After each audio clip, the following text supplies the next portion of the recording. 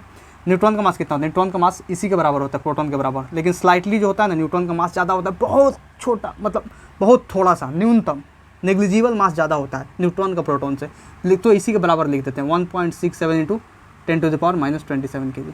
चलिए यहाँ पे मैं इस पॉइंट को लिख देता हूँ कि यहाँ पे नोट करके कि मास ऑफ, पहला point, mass of neutron is slightly greater, slightly बहुत थोड़ा सा, slightly greater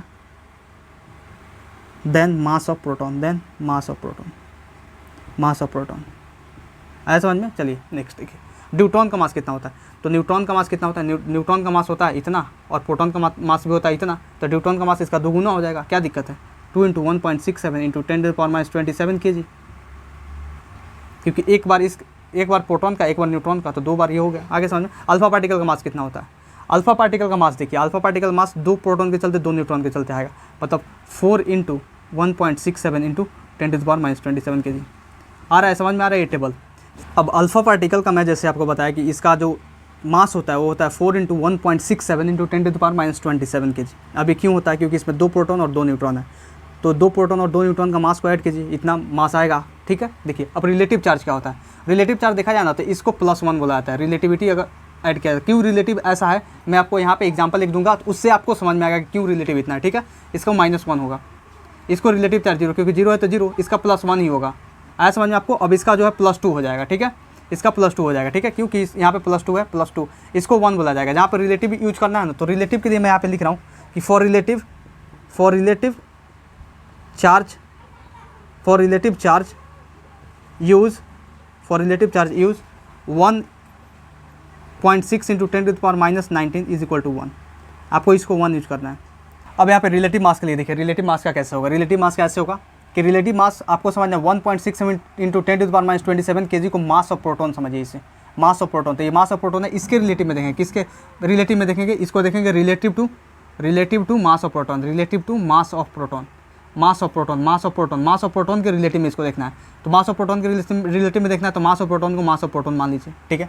mass of proton हम मान लिए, उसके बाद मास ऑफ इलेक्ट्रॉन जो होता है ना, वो मास ऑफ प्रोटॉन अपन 1837, मतलब 1837 गुना कम होता है mass of electron, mass of proton. तो समझ में आया आपको। न्यूट्रॉन का जो मास होता है, मास ऑफ प्रोटॉन जो होता है वो मास ऑफ न्यूट्रॉन के बराबर होता है, क्या दिक्कत है, ये तो मैं बता चुका हूँ आपको। मास ऑफ न्यूट्रॉन कितना होगा, मास ऑफ न्यूट्रॉन होगा 2 times of mass of proton, 2 times of mass of proton, क्योंकि ये मास ऑफ प्रोटॉन है, ये भी मास ऑफ प्रोटॉन है, तो ये 4 times of mass of proton होगा। आया आपको समझ में। 3rd नंबर पॉइंट देखिए कि रियलिटी और धोखा क्या है। जैसे हम Cl- लिखते हैं इस Cl- में, तो Cl- में देखिए कि इसमें धोखा क्या होता है, धोखा, और रियलिटी क्या होता है। आपको जो लगता है वो होता नहीं है, मतलब जो दिखता है वो होता नहीं है, जो होता है वो दिखता नहीं है।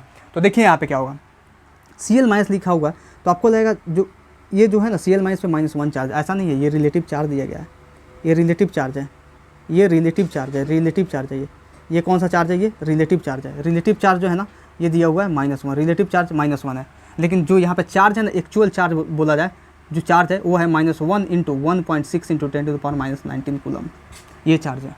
आया आपको समझ में। जैसे मैं एक और एग्जांपल दे दूँ, आपको 4 नंबर, जैसे मान लीजिए एल्युमिनियम +3 दिया हुआ है, एल्युमिनियम +3, तो जो इसमें जो है ना, इसमें जो रिलेटिव चार्ज जो है ना, रिलेटिव चार्ज वो है +3, लेकिन यहाँ पे जो चार्ज है ना वो है 3 इंटू 1.6 इंटू 10⁻19 कूलम, आपको पता होना चाहिए।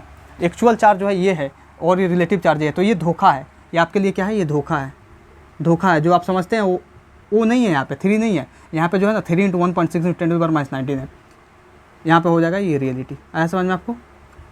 चलिए इसे नोट कीजिए। तो चलिए आज के लिए बस इतना ही, और मैं इतना आपसे बोलूँगा कि आज मैंने कुछ क्वेश्चंस आपको नहीं कराए, आज मैं बस थ्योरी आपको पढ़ाया हूँ और बहुत अच्छे से समझाया हूँ हर एक चीज़ को, हर एक चीज़ का मैंने आपको फील दिया है। कल मैं बहुत सारा क्वेश्चंस लेके आने वाला हूँ और उसके बाद मैं आपको कूलम्स लॉ पढ़ाऊँगा। कूलम्स लॉ जो है न्यूटन्स लॉ ऑफ ग्रेविटेशन जैसा ही है, तो मैं कहूँगा कि आप न्यूटन्स लॉ ऑफ ग्रेविटेशन कल पढ़ कर आएँ अच्छे से। अगर नहीं भी पढ़िएगा तो कोई बात नहीं है, लेकिन पढ़ के आइएगा तो थोड़ा दिमाग आपका खुला रहेगा, नहीं भी पढ़िएगा तो सब चलेगा, ठीक है ना। तो चलिए, थैंक यू वेरी मच, नमस्कार।